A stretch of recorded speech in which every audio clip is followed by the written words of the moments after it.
घर के पूजा स्थल में नहीं होना चाहिए यह 7 मूर्तियाँ, अन्यथा हो सकते हैं आप बर्बाद। भक्तजनों, सादर जय श्री कृष्ण। मित्रजनों, आज हम आपको बताने जा रहे हैं कि घर का जो पूजा स्थल होता है, घर का जो पूजा घर होता है, उसमें यदि आपने यह 7 मूर्तियाँ रख रखी है तो आज ही आप इनको हटा दीजिएगा। आप इन्हें हटाकर किसी मंदिर में भिजवा दीजिएगा, अन्यथा आपका नुकसान हो सकता है, आपकी पूजा असफल हो सकती है। तो हम आज आपको इन 7 मूर्तियों के बारे में बताने जा रहे हैं जो घर के पूजा स्थल में कतई नहीं होना चाहिए। सबसे पहले हम आपको पूजा स्थल के बारे में बता दें कि घर का जो पूजा स्थल है वह वास्तु शास्त्र के अनुसार पूर्व दिशा और उत्तर दिशा का जो कोण होता है, जिसे ईशान कोण माना जाता है, उस ईशान कोण में सर्वोत्तम पूजा स्थल माना गया है। तो ईशान कोण में पूजा स्थल इस प्रकार का रहे कि जो पूजा करने वाले भक्त हो उनका मुंह या तो पूर्व दिशा की ओर हो या फिर उत्तर दिशा की ओर हो। तो पूर्व दिशा की ओर जब भक्त का मुंह रहेगा तो भगवान का मुंह पश्चिम की तरफ रहेगा, और जब भक्त का मुंह उत्तर दिशा की ओर रहेगा तो भगवान का मुंह दक्षिण दिशा की ओर रहेगा। अब आप सोच रहे होंगे कि भगवान का मुंह दक्षिण की ओर क्यों और कैसे? देखिए, भगवान सर्व अंतर्यामी है और भगवान को किसी भी दिशा से कोई भी परेशानी नहीं होती है। परेशानी होती है भक्तों को, परेशानी होती है सामान्य मनुष्यों को। भगवान तो 10 दिशाओं के स्वामी होते हैं और दक्षिण दिशा उनके लिए क्या है? उनके लिए तो सभी दिशाएं एक समान हैं, इसीलिए उनको किसी भी दिशा से कोई परेशानी नहीं है। इसीलिए आप पूजा स्थल सर्वोत्तम स्थान पर निर्मित करें और उसमें इन मूर्तियों को आपको नहीं रखना चाहिए।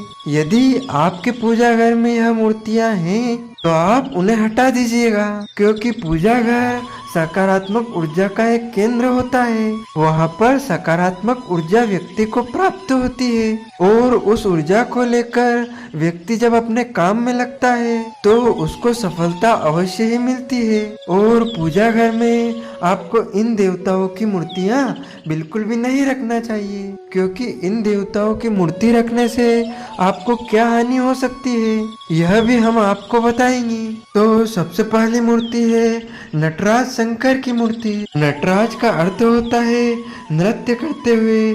जब भगवान ने तांडव नृत्य किया था तब भगवान शंकर का नटराज स्वरूप हो गया था।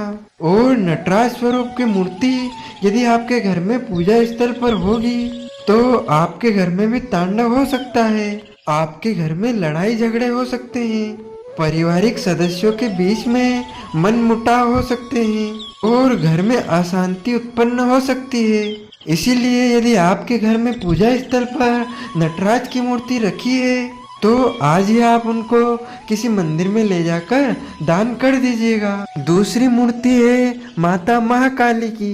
माता महाकाली का जो स्वरूप है वह देवी का विध्वंसक स्वरूप है।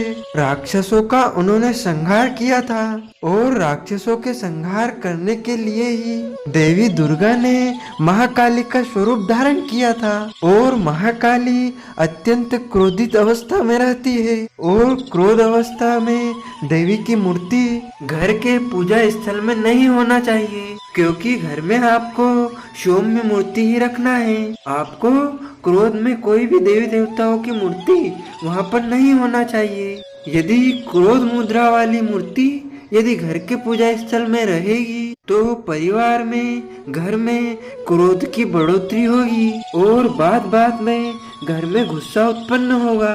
इसीलिए यदि आपके घर में माता महाकाली की कोई मूर्ति रखी हुई है या चित्र भी लगा हुआ है तो आज ही आप उसे किसी देव स्थल में, पवित्र स्थल में ले जाकर दान कर दीजिएगा और उनको ससम्मान वहाँ पर विराजित करके आइएगा। और तीसरी मूर्ति होती है शनिदेव की। शनिदेव वैसे तो सर्वोच्च ब्रह्मांड के परम न्यायाधीश माने जाते हैं, लेकिन शनिदेव को उनकी पत्नी द्वारा श्राप मिला हुआ है उनकी दृष्टि श्रापित है।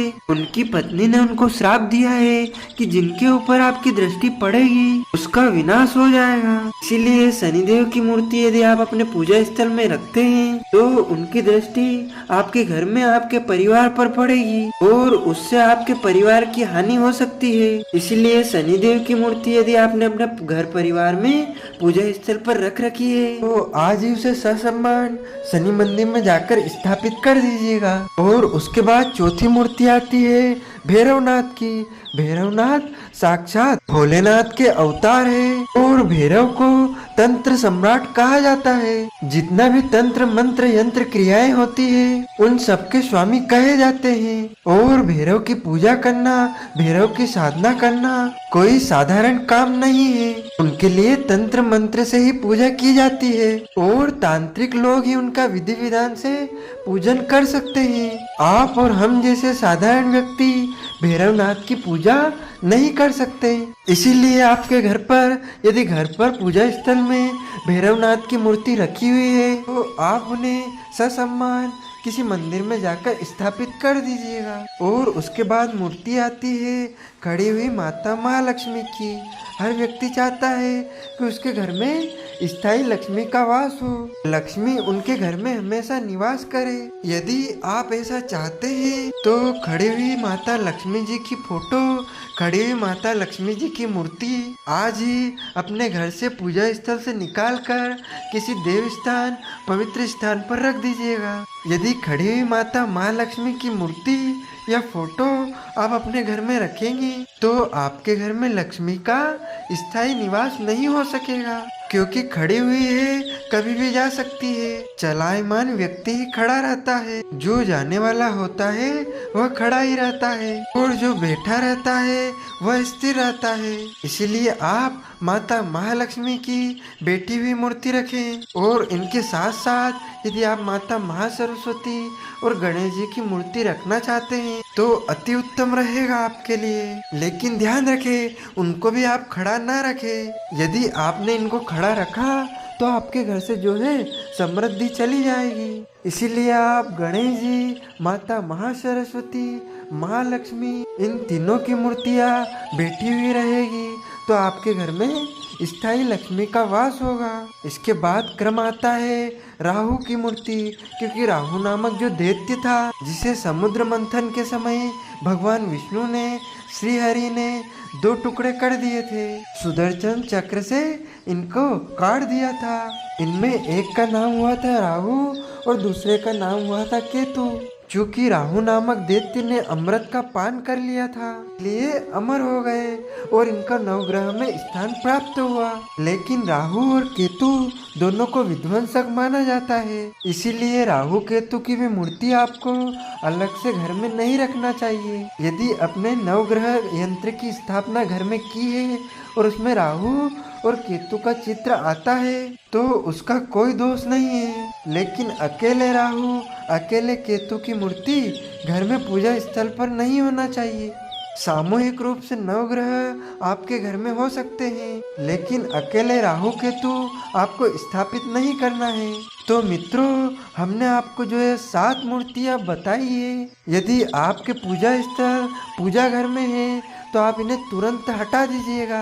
इनका फोटो भी यदि इस प्रकार है, इन मुद्राओं में है, तो वह भी पूजा स्थल पर नहीं होना चाहिए। और घर में जो मूर्तियाँ होती है उनका यह भी नियम होता है कि एक देवता की 2 मूर्तियाँ भी नहीं होना चाहिए।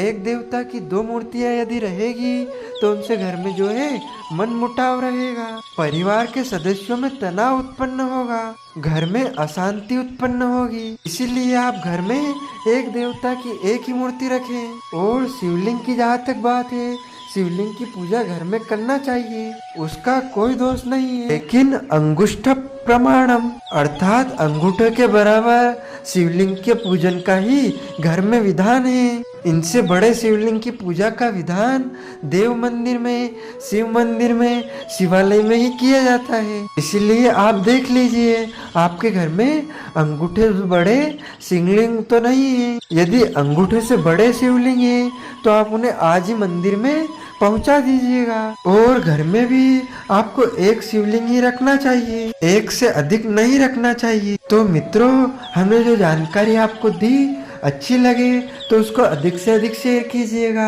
लाइक कीजिएगा, कमेंट कीजिएगा। यदि आपने अभी तक सब्सक्राइब नहीं किया है तो अभी और इसी समय सब्सक्राइब अवश्य कर लीजिएगा और इसी प्रकार ज्ञानवर्धक वीडियो आप प्राप्त करते रहें। मित्रों, सादर जय श्री कृष्ण। धन्यवाद।